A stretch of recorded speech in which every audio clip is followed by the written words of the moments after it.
Right then, Premier League Game Week 6 predictions. Now, I'm not sure if I'm the only one thinking this, but the framing has definitely changed recently, and I'm not entirely sure what's going on. But anyways, we will just jump straight into this and ignore me being all technically weird about angles. But anyways, starting off on Saturday once again, 12:30, we've got Brentford and Manchester United. Now, Manchester United, I think, held themselves up decently against Chelsea, managed to get the 3 points. Bit of a struggle, it looked like it could have been when Chelsea got one back, but against 10 men, they had the upper hand, and then Casemiro threw it away, and it was 10 men v 10 men in that horrible weather condition. But nevertheless, they still managed to power through and get the points. I think that they should be able to pick up 3 points against Brentford, and I've gone for a 1-0 result for Manchester United away from home, with Brian and Mbeumo being the goal scorer. Moving on to 3 o'clock games, quite a few here, so we'll try and get through them as quickly as possible. We've got Chelsea and Brighton. We've already spoken about Chelsea against Manchester United. A bit of a panicked performance from Enzo Maresca. He might be able to stabilise against Brighton, who also had a good game week, managing to pick up a point against Spurs, which maybe they could have gone for 3, but it is what it is. I think a point against Spurs is still positive, and they should be happy with that. I'm going to predict that they get another point here against Chelsea. I've gone for 1-1 draw here. João Pedro for Chelsea and Minter for Brighton once again. So, yeah, that's all I've got to say on that game, really. A 3 o'clock kickoff that definitely shouldn't be at 3 o'clock, though. Crystal Palace and Liverpool, the 2 unbeaten sides so far this season. 5 games in, yeah, that's correct. And both teams have not lost yet. It could end this game week or it could end in a draw, but I'm going for Liverpool to pick up all 3 points here in a 2-1 away win. Crystal Palace, still really good start. They shouldn't be worried about anything, really. I think if they continue the way they've started, they're going to have an incredible season and probably impress a few people that predicted them to finish mid-table. But yeah, I've gone for Mateta to score for Crystal Palace. And with Ekitike's red card, there we go, a couple of words coming out at once then, I think Isak will step up and get a goal. And I've also gone for Cody Gakpo to get a goal once again. It's been a couple of weeks now. I think he might want it to solidify himself into that team, make sure he doesn't get rotated. Anyways, another 3 o'clock kickoff, Leeds and Bournemouth. Leeds, really good away win last game week against Wolves. I did predict them to win, only by 1 though. We'll talk about my predictions for last week at the end, because once again, I don't have time to make a separate YouTube short. So Leeds won 3-1 with Okafor scoring, who I said would score. And I have said that he will score again this game week, but I've not gone for a win. I've gone for a draw with Bournemouth, 1-1, Okafor and Evan Nelson to be the goal scorers. Still very optimistic in my opinion. Bournemouth are a brilliant side. They're in that top half comfortably at the start of the season. And I think that they won't underestimate Leeds. They will turn up to Ellen Road and put up a good fight. It's whether Daniel Farke's prepared to counteract. And I think that so far this season I've seen that is possible. So I'm being optimistic. I've gone for a draw. A win, even better. But I have lowered my expectations this week because I do think Bournemouth are a top side. An underrated top side with Iriola as manager. But yeah, I could speak about Leeds for hours, so I'm going to move on so I don't. The last 3 o'clock kickoff is Man City and Burnley. I'm just going to say it quickly. Haaland hat-trick, 3-0 result for Man City. I admire Burnley's defence and how they compose themselves against Liverpool, but when Erling Haaland is on the pitch and he can get into those awkward spaces and he's a giant, I think that he might be able to get on the end of a few decent passes into the box and ultimately destroy Burnley's defence, even though they are quite solid. I think it's just a Haaland thing to do. Especially against a team like Burnley. Not much to say on that. Maybe I'm being a bit disrespectful to Burnley. Maybe I'm not. I don't know. It's up to you what you think about... I can't even speak. It's up to you what you make of that prediction. I think it's fair, obviously. But that is the end of the 3 o'clock kickoffs.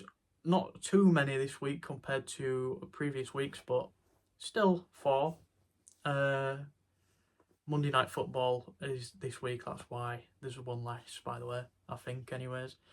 Nottingham Forest and Sunderland, though, they will take us to 5:30, so we can continue to watch football. Ange Postecoglou, not looking too bad as the manager, did get a draw in the Europa League with Forest just the other night. Igor Jesus being the goal scorer for both of those. And Sunderland, obviously, we're all aware of how well they're holding up in the Premier League so far. So I have actually edged Sunderland to win this one 2-1 away from home. Same as Liverpool. I think that Ange Postecoglou, he's a good manager, but he will be focusing on that Europa League realistically. And I think he might be prioritising upcoming fixtures over this one.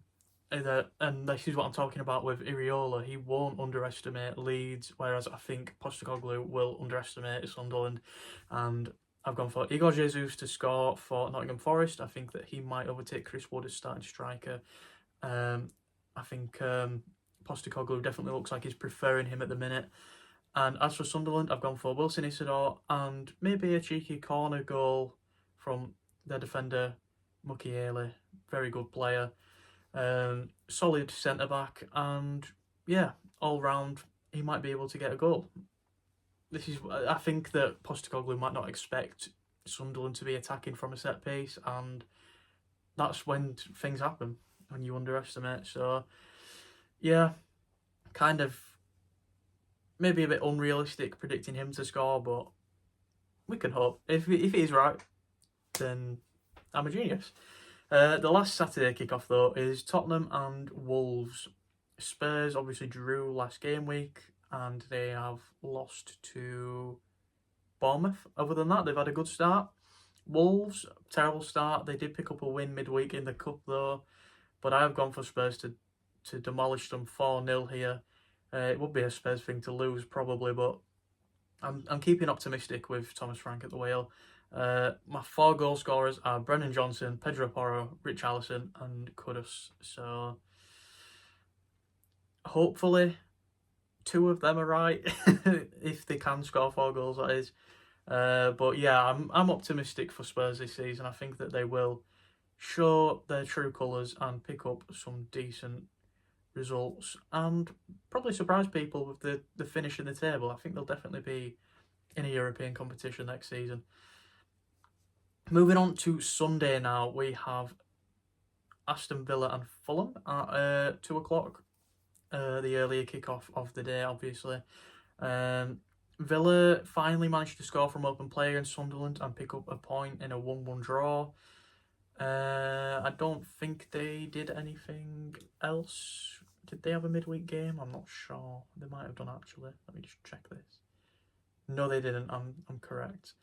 But Fulham did have a midweek game where they picked up a win against Cambridge after that win against Brentford, where they looked really strong. And I think they'll continue that form that they had against Brentford, against Aston Villa. But this time, maybe not as many goals. I've gone for 2-1 away. Quite a few 2-1 aways in this prediction video. I think Morgan Rogers might get a goal for Villa. It's about time that him or Watkins, woke up, picked up the pace a little bit. But as for Fulham, I've gone for Iwobi and Rodrigo Muniz. I keep predicting Muniz to do something, and he actually did get a goal against Brentford, but it was disallowed. So we're going to keep on pushing the narrative that he'll score and it'll happen. But yeah, Fulham, really impressive start as well. Another team that I'm being impressed with so far this season. Speaking of impressed, this is the opposite actually. I've not been too impressed with either of these teams really. Arsenal are away to Newcastle, 2 teams that I think are underachieving this season. I know that's mental to say that Arsenal, the team that are literally second place are underachieving, but it's the manner in which they're getting the wins. Like the Leeds one was obviously really impressive, but then they scraped a win against Manchester United. They lost to Liverpool 1-0 because they just sat back all game. The Nottingham Forest win was okay, but I think that they did miss out on a few more goals. It could have been like the Leeds one 5-0, but it is what it is. And then the Manchester City draw, they definitely had to scramble for that one. So I think for the money that they spent and the team that they have been a little bit under impressive. Still getting the results, but I just think that the play style isn't quite what we expect from Arsenal. As for Newcastle, obviously it goes without saying that they have not had the greatest of starts this season, but they're still managing to keep afloat, which is impressive enough, I suppose. But I think we all expect a little bit more from Newcastle. But Arsenal, I've gone for a 3-0 win here. Gyökeres and Saka to score 2. Let's hope that Gyökeres can start looking a bit more. What's the word? He's not a terrible player by any means, but I think he just needs to be a little bit more Premier League quality, if that makes sense. He's still decent, but you know, it's like a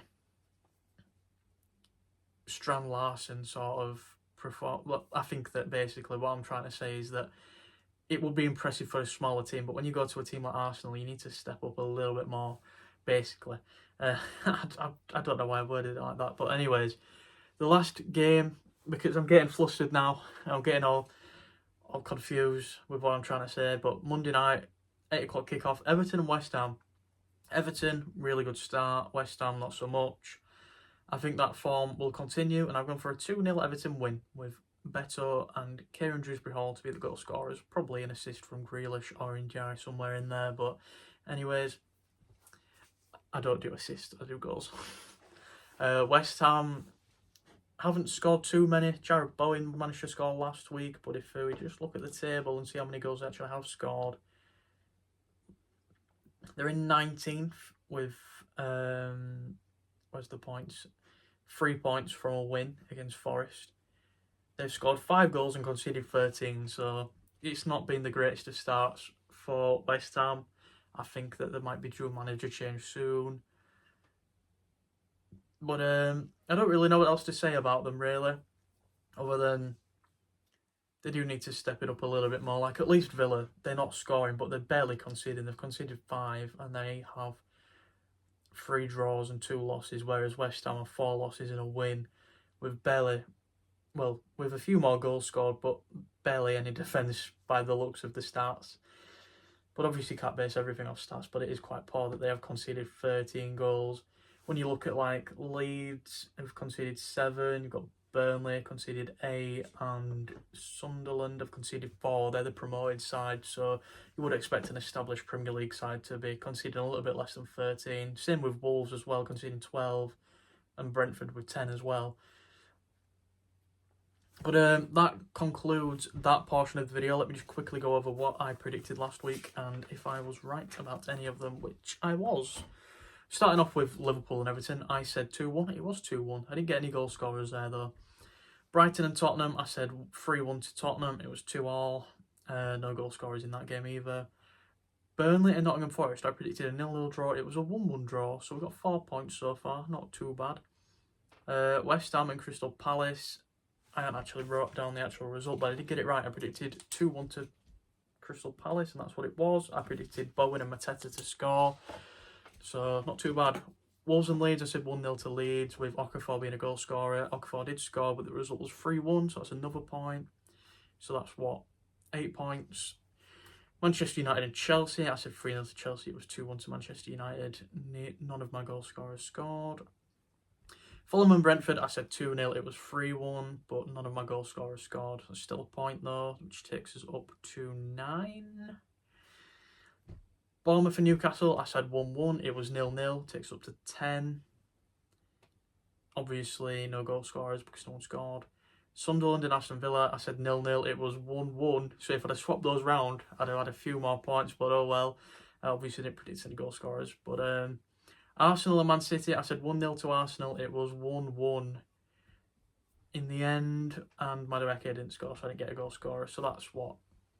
8, 9, 10, 11 points last game week. I think that's the best game week so far that I've had points wise. If you want to know the points where, watch one of the YouTube shorts. I can't be bothered editing it all. I'm busy.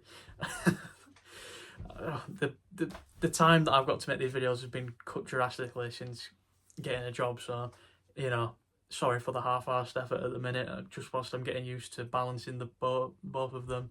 That wasn't good English. But anyways, thanks for watching. Hopefully you enjoyed. If you did, make sure to leave a like. Comment down below what you think will happen this week. And also don't forget to subscribe. We are closing in on 100 subscribers. It would be lovely to see. So thank you all for watching. I'll see you all in the next one, which will be Championship tomorrow. So bye for now.